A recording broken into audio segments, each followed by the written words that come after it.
कठिन शब्द को सबसे पहले आधा पेज जरूर लिखें, उसके बाद डिक्टेशन को लिखें, उससे आपको ज़रूर लाभ होगा।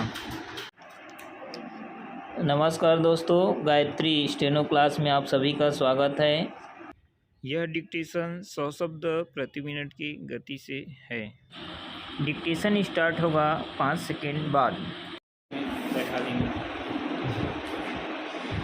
अध्यक्ष महोदय, मैं इस विधेयक का हार्दिक समर्थन करता हूं, किंतु समर्थन करने के साथ साथ कुछ बातों की ओर सदन का ध्यान आकर्षित करना उचित समझता हूं।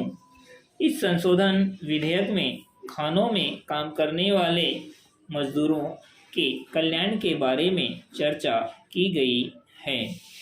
उनको सुविधाएं दिए जाने की बात का कोई विरोध नहीं करता, सब लोग समर्थन ही करेंगे। हम देखते हैं कि मजदूरों का जितना भला होना चाहिए था उतना नहीं हो पाया है।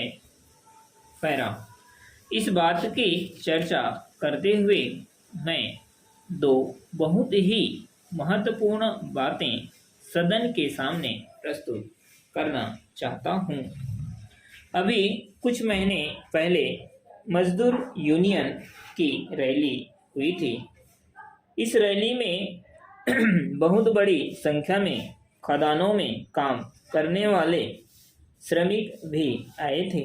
उन्होंने शिकायत की कि उनमें से बहुत से लोग हिंदी भाषी क्षेत्रों के हैं, किंतु उनके बच्चों के लिए स्कूलों में पढ़ने की व्यवस्था नहीं है।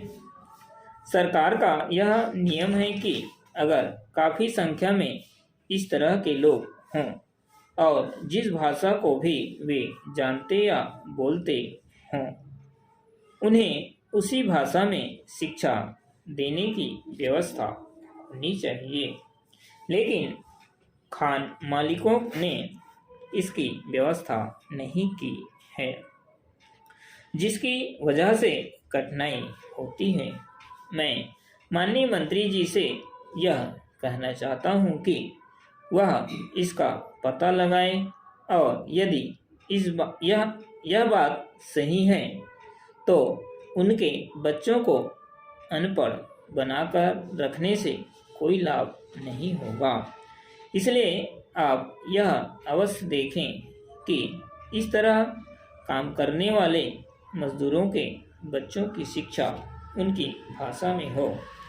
मजदूरों के कल्याण से इस बिल का संबंध है और यदि मजदूर शिक्षित नहीं होंगे तो वे कल्याण की बात भी नहीं समझ सकेंगे।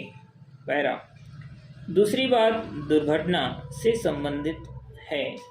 खदानों में दुर्घटनाएं बहुत होती हैं, लेकिन उनके लिए जो मुआवजा आदि उनको मिलना चाहिए वह उचित तरीके से उनको नहीं मिलता है। मेरा आपसे निवेदन है कि आप जहां इस तरह की बात हो वहां आपका कानून तोड़ा जाता हो, वहां उस पर रोक लगाएं। आप जो कानून बना रहे हैं उनका पालन हो, इस बात को देखना सरकार का काम है।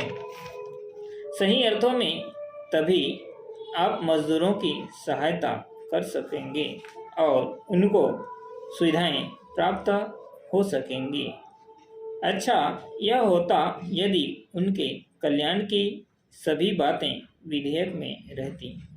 यह विधेयक फिर भी सही है और मैं इसका समर्थन करता हूँ। पैरा, इस विधेयक का समर्थन मैं इसलिए भी करना चाहता हूँ कि इससे पूर्व इस विषय पर सदन में काफ़ी विस्तार से चर्चा हुई है और अधिकांश सदस्यों ने भी इस महत्वपूर्ण विधेयक पर खुलकर विचार रखे हैं। चर्चा के दौरान इस विधेयक के हर पहलू पर विस्तार से चर्चा भी हुई है। कई बार सदस्यों के विचारों में मतभेद भी उभरे हैं, किंतु चर्चा के अंतिम दौर में सभी मतभेद समाप्त होते दिखे गए हैं। प्रसन्नता की बात है कि सभी सदस्यों ने महत्वपूर्ण विचार प्रकट किए।